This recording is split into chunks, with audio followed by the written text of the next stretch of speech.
Hello everyone, myself R Madhumohan Singh, 23ME30044. Today our team will be representing our project on mechanical sessional, where we designed and simulated a windscreen wiper mechanism. Our team members are MANISH, VIGNESH, NAIK, THANUSH, REDDY. The main objective of our work was to synthesize the mechanism, ensure proper wiping motion without quick return, and simulate the wiped area.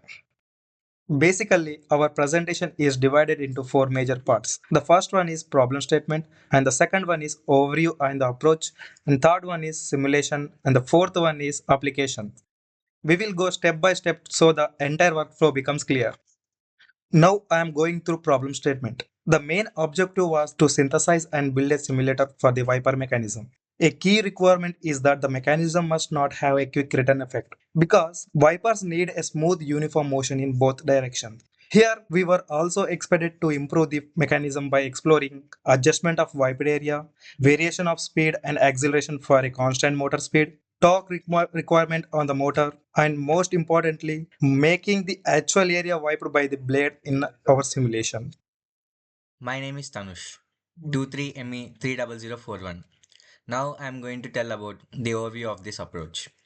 To design this mechanism, we used a 4-bar linkage. The main linkage is O2ABO4, which must behave as a crank rocker.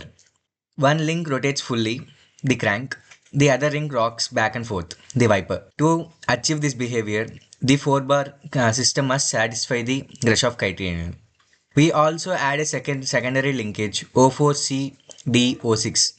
The main purpose of this mechanism is to guide the wiper blade so that it does not rotate freely, but instead it maintains the straight line positions. These diagrams show the configuration of our mechanism very clearly. R1 is the fixed link, R2 is the input crank, and R4 is the output link. Our goal is to ensure that the rocking angle is around 90 degrees. We took equally spaced lengths of R2 from 5 mm to 100 mm. The lengths of R4 and R3 are obtained from R2 by using governing equations. Then we checked the Grashof criterion for these lengths. We implemented this in Python by NumPy. Now I will explain the code. First, I have taken the R2 as the input.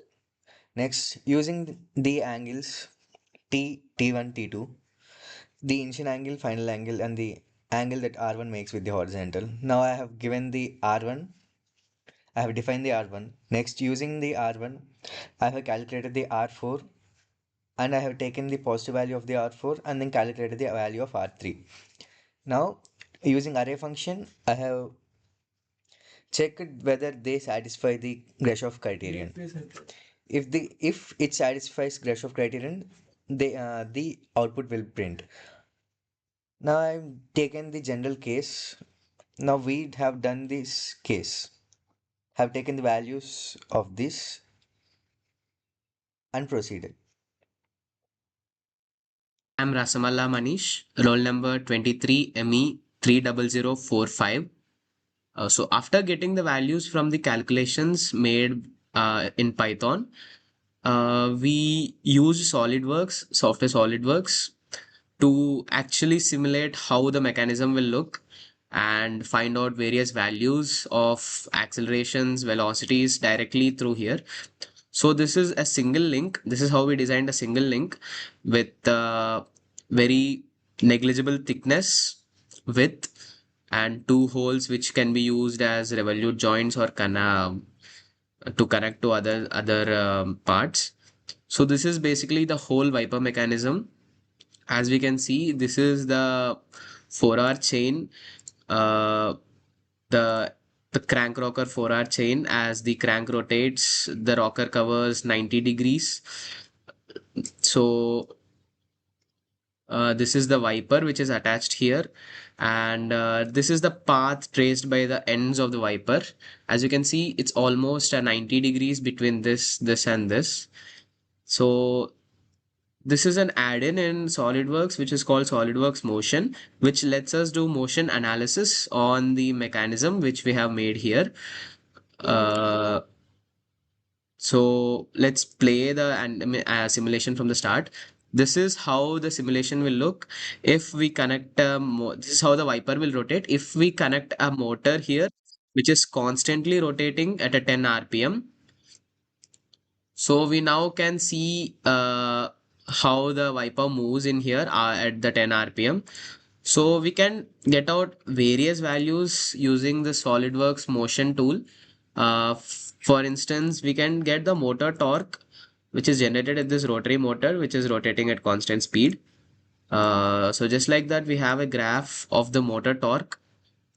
So we can see how the graph changes, how the motor torque changes as time passes on in this simulation.